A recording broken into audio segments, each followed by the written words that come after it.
ನಾನು ಅಕ್ಷಯ ಪಾತ್ರೆ ರಂಗೋಲಿ ಬರೀತಾ ಇದ್ದೀನಿ. ಫಸ್ಟ್ ಏನು ಮಾಡಬೇಕಂದ್ರೆ, ಪದ್ಮಕ್ಕೆ ನಾವು 8 ಗೆರೆ ಹಾಕೋತೀವಲ್ಲ, ಪ್ಲಸ್ ಹಾಕ್ಕೋಬೇಕು. ಆಮೇಲೆ ಇಂಟು ಈ ಥರ ಹಾಕ್ಕೊಂಬಿಟ್ಟು ಇಲ್ಲಿ ಗೆರೆ ಮೇಲೆ 1 2 3 4 5 5 ಡಾಟ್ಸ್ ಇಟ್ಕೋಬೇಕು.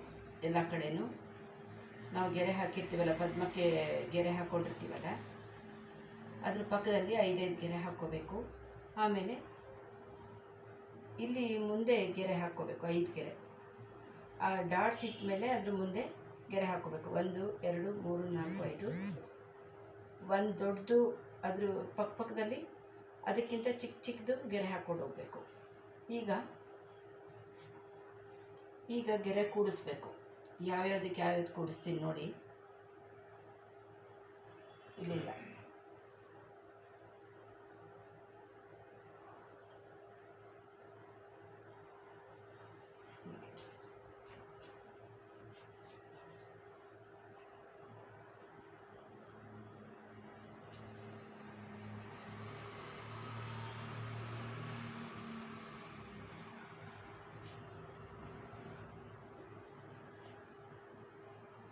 ನೋಡ್ಕೊಂಡು ನಿಧಾನಕ್ಕೆ ಗೆರೆ ಕೂಡಿಸ್ಬೇಕು.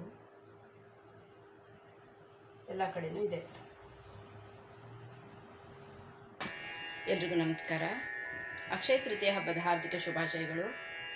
ಶ್ರೀಮನ್ನಾರಾಯಣ ಸಮೇತ ಶ್ರೀ ಮಹಾಲಕ್ಷ್ಮಿ ಬಂದು ಮನೆಯಲ್ಲಿ ಸ್ಥಿರವಾಗಿ ನೆಲೆಸಲಿ ಅಂತ ಪ್ರಾರ್ಥಿಸೋಣ.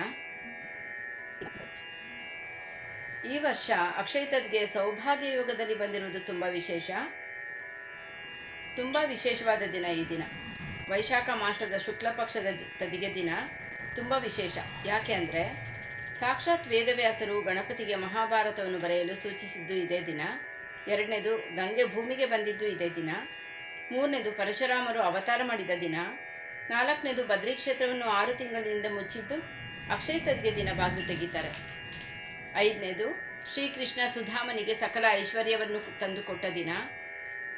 6ನೇದು ಸೂರ್ಯದೇವರು ಸಾಕ್ಷಾತ್ ದ್ರೌಪದಿಗೆ ಅಕ್ಷಯ ಪಾತ್ರೆ ಕೊಟ್ಟಿದ್ದು ಇದೇ ದಿನ. ವಿಶೇಷವಾಗಿ ನಾವು ಇಂದು ಲಕ್ಷ್ಮೀ ದೇವಿಯನ್ನು ಪೂಜೆ ಮಾಡ್ತೀವಿ.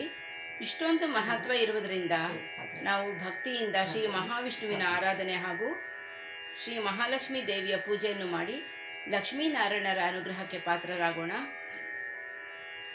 ವೈಶಾಖ ಮಾಸವು ಎಲ್ಲ ಮಾಸಗಳಿಗಿಂತ ಶ್ರೇಷ್ಠವಾದ ಮಾಸ.